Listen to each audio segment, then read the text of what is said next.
Hi everyone. So I wanted to show a project that I'm working on and I'm doing the programming and the art for.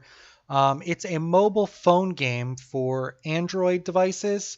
I'm using the Unity game engine, so it's cross-platform and I can port that over to Mac, Windows, or iOS on iPhone at any point. But I'm targeting Android right now to kind of see the viability of it. It's called Sprint Kart Racing. I'm going to hit the play button and just kind of go through here real quick. Uh, Sorry about that. Do some screen size adjustments here. And so this is what the current build looks like at the moment. I'm going to go and try to expand the screen size up here. And so I've been designing some of the systems right now using C# with Visual Studio. One thing I found though is that the syntax and the data types and pretty much most of it between Java and C# is almost identical, extremely similar. So if you have a fundamental understanding of how to work in Java, you would most likely have a really solid understanding of how to work in C#. And to me, the two languages, it's like you can go right back and forth. So what I'm doing on this product in C#, I'm gleaning information from what I'm learning in the Java course and bringing it over here and using it in this C# environment. So another reason that I wanted to show this off is if anyone feels like they'd kind of be stuck with business or enterprise software development and think that that's the only realm that you could go into working with in regards to programming and stuff like that. Video games is definitely, especially mobile games, it's definitely really large, profitable, massive industry. And I've worked in it for almost a decade now, and I survive and take care of my family doing that. So I know pretty much anyone else could do it as well if you put enough effort and sweat and tears towards it. So this is the Unity game engine. And so some of this stuff might look familiar to anyone who's dabbled in this, and some of it might not. But it works based around scenes, right? These three-dimensional scenes that you put objects in, these generic create empty game object. It's a game object, right? It's an empty generic thing. And then you add a component to it. You add an audio source or an audio sound, or you add particle effects. In our case, what's applicable is that we would add script to it. We would add C#. The engine used to support JavaScript, but as of either this version or the one after it, they have deprecated support for JavaScript, which I think kind of stinks. But everybody's modernizing, right? This kind of development. So in my main scene here, what's applicable to what's going on in class is right now in the Java programming class, we're talking about and going through arrays, right? And I found myself in these systems that I need to set up in this game piece by piece, that arrays are something I lean on quite a bit, especially in my manager objects. So my personal preference and coding style is to create objects that are modular and compartmentalized to themselves. So I have these objects in my scene, and this is a C# class called the Paint Decal Manager. All this class does is control the colors and the decals on the cart. I'm going to open it up in Visual Studio. This is a super simple class. It's basically literally made up of arrays of other classes that are inside of it, and these classes are very small.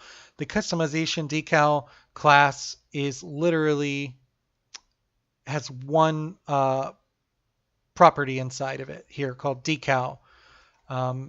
And basically I'm allowing myself in the Unity inspector. This is the unique thing about Unity. So when we're working the class on these Java assignments, the way that we're visualizing the elements inside of an array or the classes that we instantiate and their information is we're using the print line command or print command, and we're looking and seeing this debug text printed out in the console.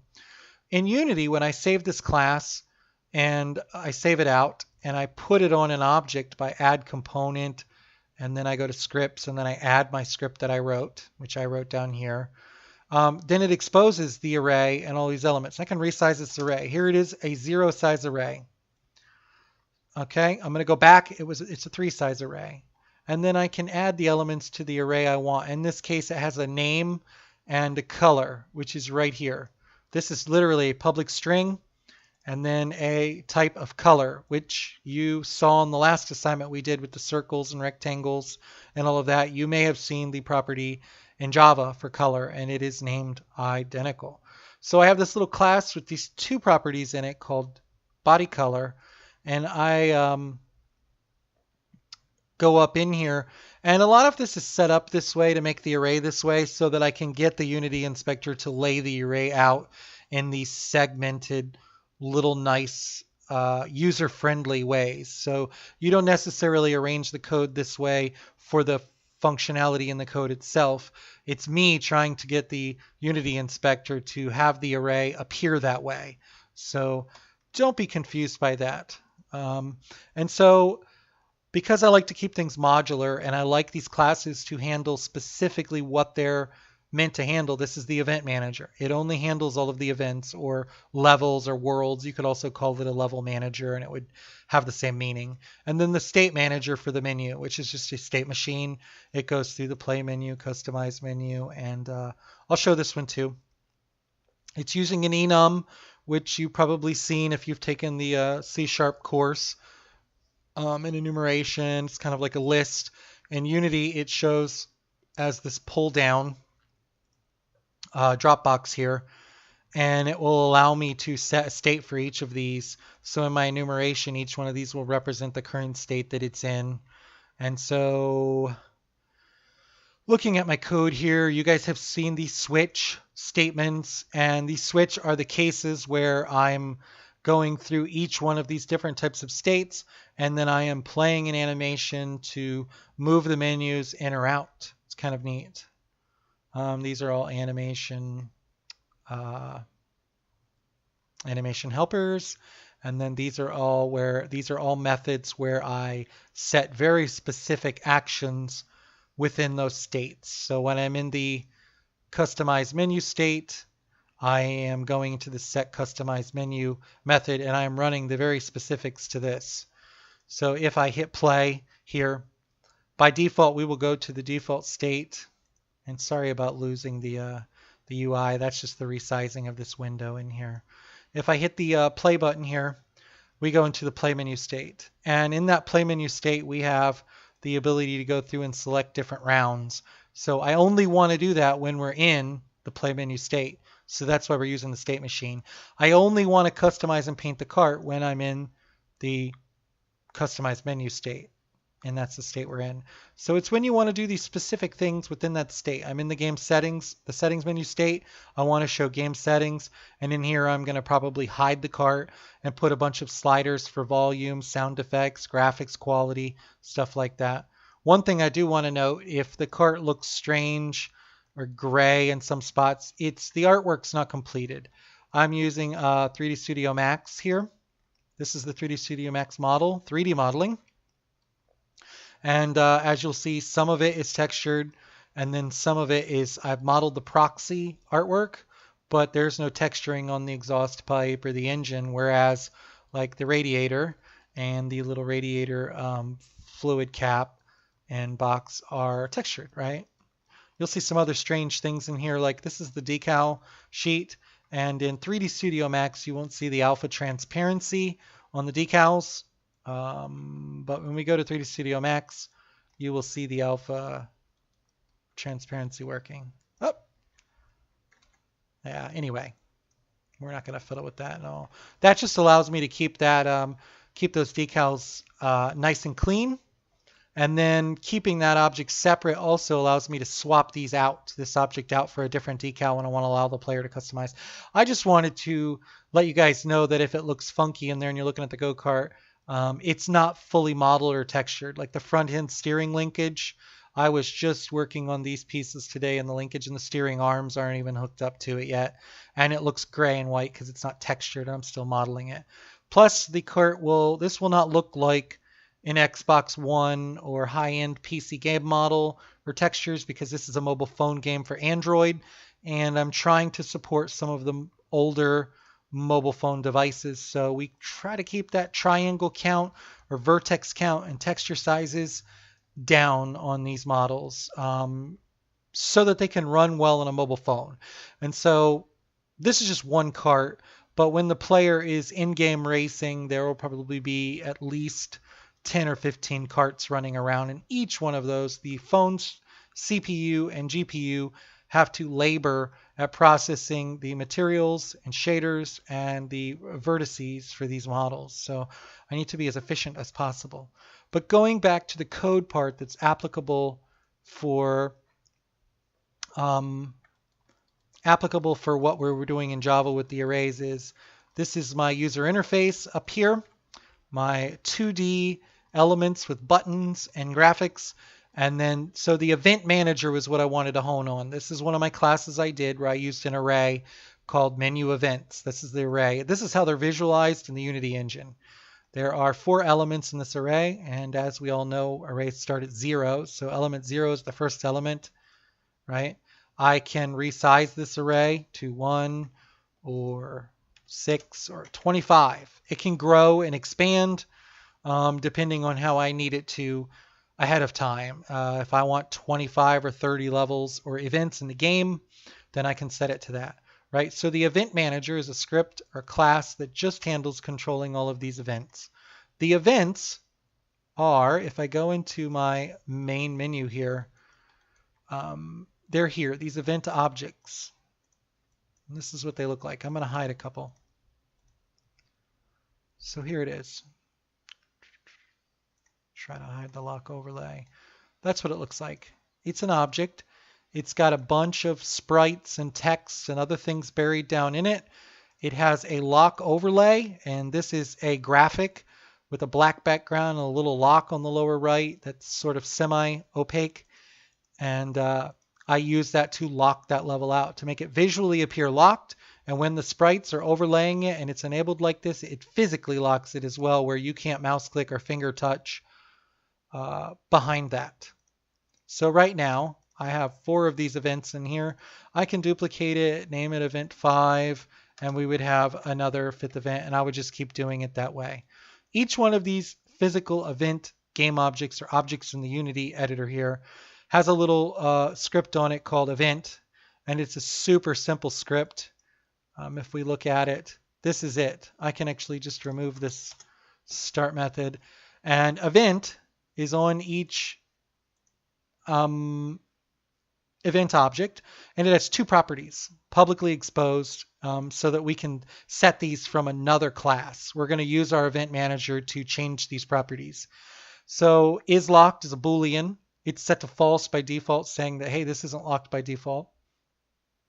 And then a public type of game object. A game object is Unity specific property or an object, and it is a base class for all entities in Unity scenes. So you won't see game object outside in native Java development, but in Unity using C#, or if you were to use Java someday in Unity when they implement using it, you will access a game object in Unity that way. It's just a way to interface to that type of thing, and it's an object in Unity.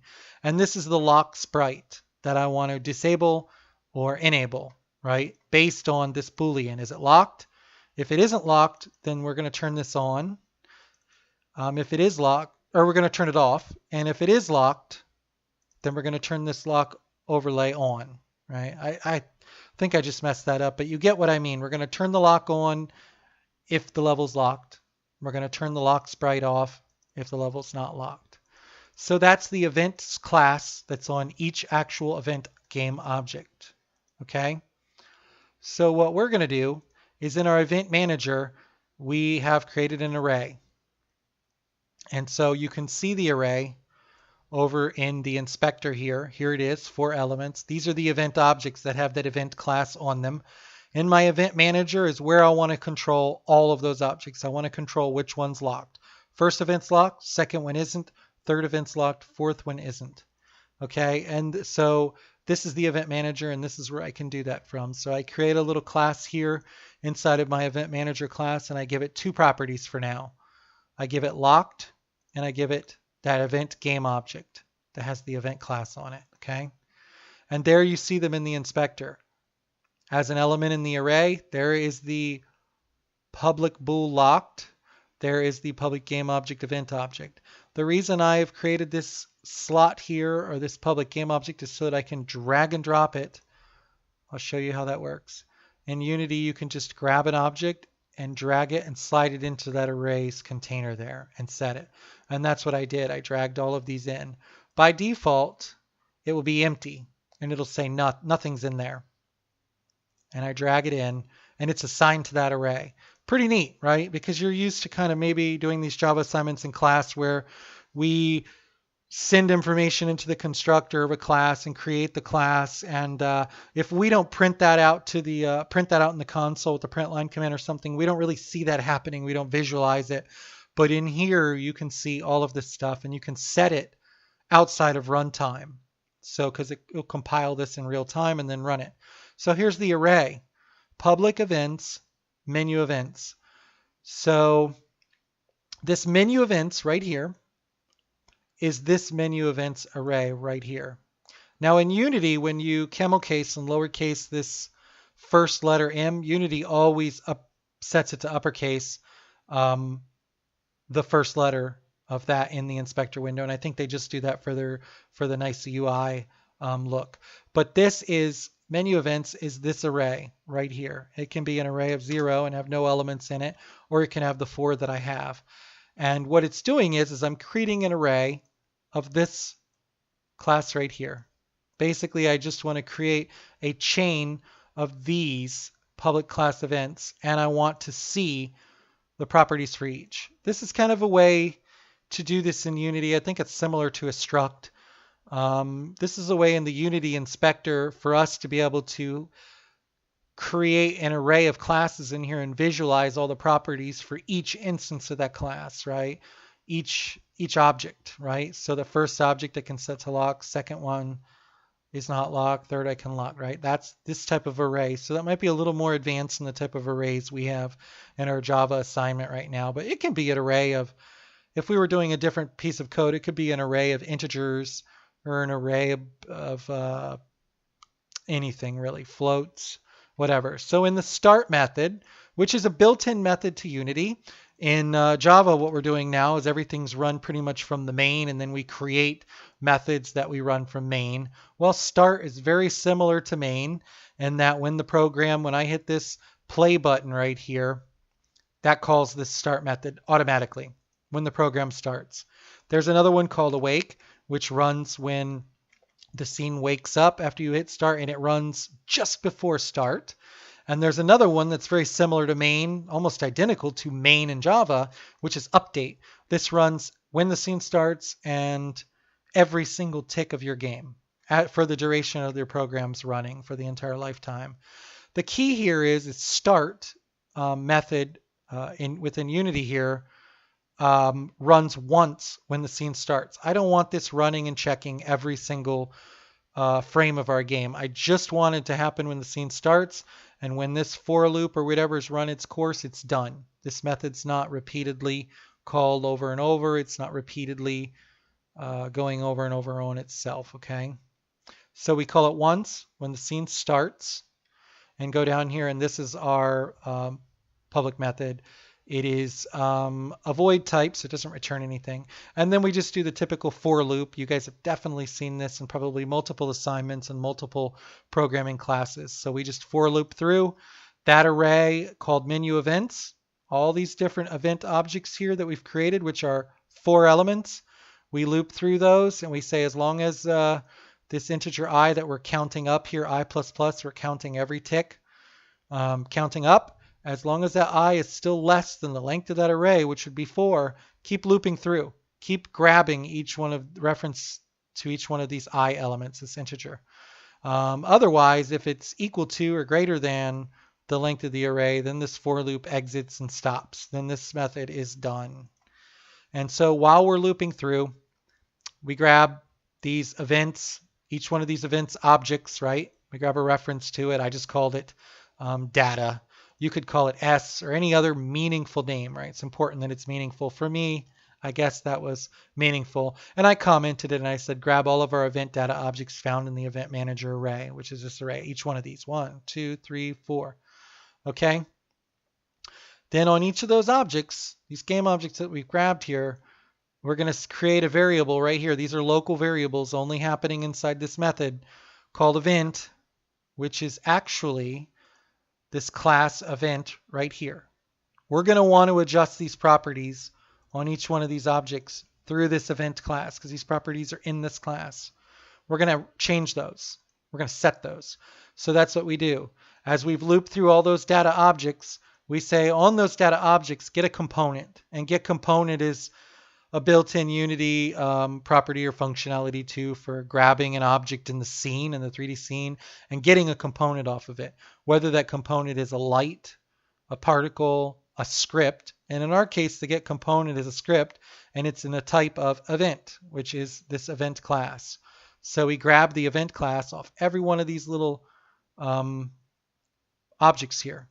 So now we have a reference to every single one of them because we loop through the entire array here. So if I set it to 5 and we created a 5th one, it would loop through and grab a reference to the script on that object too. So then once we have a reference to that object that has the event class on it, we say take that object, the event class object, and it has a property on it called isLock. We're going to set that property to be equal to whatever the element that we've looped through in the array for our events, which is this class right here where it says locked, this Boolean. When we go through here, grab each one of those. That's why we're still grabbing that I out of the array when we loop through these elements. Each element has a Boolean. We say each one of those elements that are in the menu events, what's its property for locked? Is it checked on or off, false or true?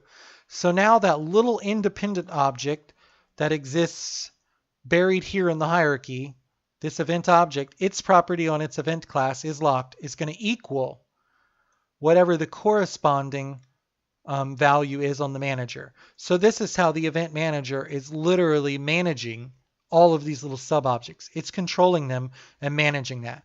And so we're saying if it's locked or its isLocked property is going to be based on what the menu event says it is.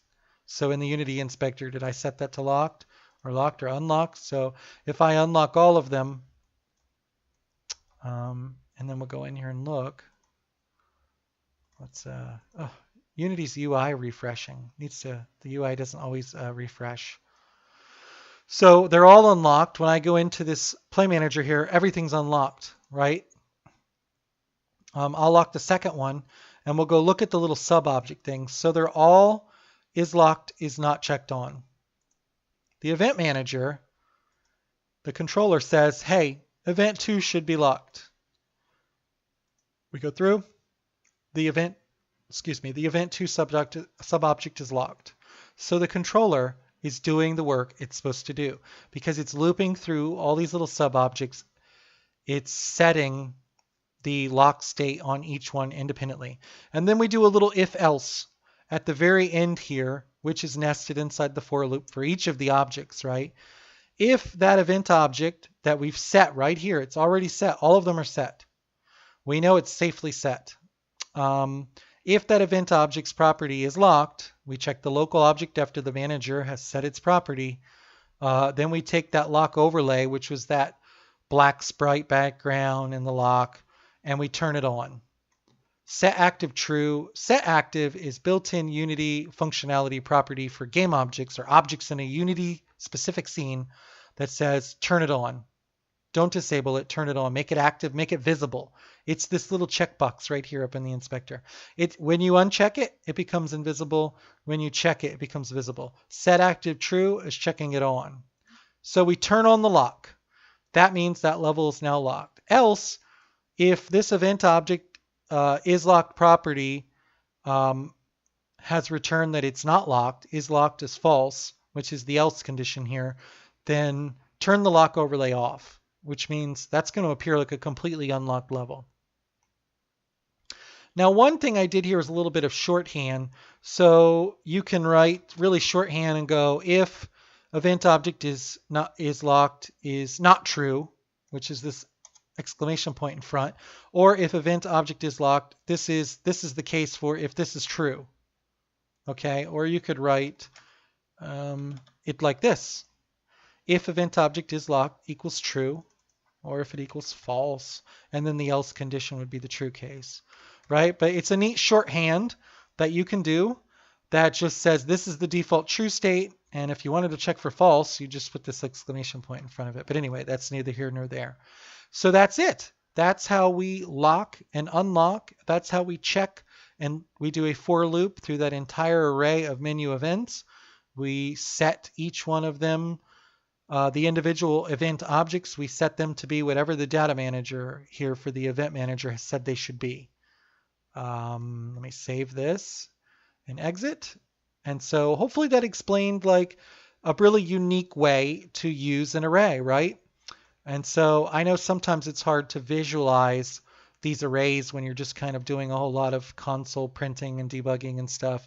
But when you can really, truly physically visualize what an array would look like, this is it. And this is how I'm using this to create a level unlock system for my game. Eventually, what I'll do is I'll hook this system in to where I don't manually set these locks. These will be set based on save data. So when the player completes a race or a level with a certain position, if position is greater than or equal to, well, let's say if position is equal to 1, which the integer would mean first place, there's first, second, and third or whatever, then we would send information to this event manager here that the saved data, we would save that data coming out of the level, and then we would set the data in the event manager to say, yep, level 1 or whatever is unlocked because he did equal to position 1 in the race, something like that. And then we would have saved data for each one of these events and elements that exists in here, right? So our level unlock would start to be controlled. It would begin to be controlled by save data. That way you can come and pick your progress back up when you pick your Android phone back up or your iPhone and you've already beat level 1, 2, and 3. You don't want to start the same scene over again where all of these are all locked again and you come in here and you go, wait a minute, I beat event 2 and 3. Why are they locked? Well, saving that data and then the event manager using that saved data to set these properties to this would allow that to be, well, 2 and 3 are unlocked when this player starts the scene, right? So that's where we would go from there. And I'm actually sure that arrays would become useful potentially in, saving the data too. So I just wanted to give another viewpoint or another perspective on programming in something different. Something that's a video game, right? A mobile video game. So if you have any questions, just either comment in the thread or forum post or comment down in the description of the YouTube video, and I'd be more than happy to answer or explain anything. Thank you.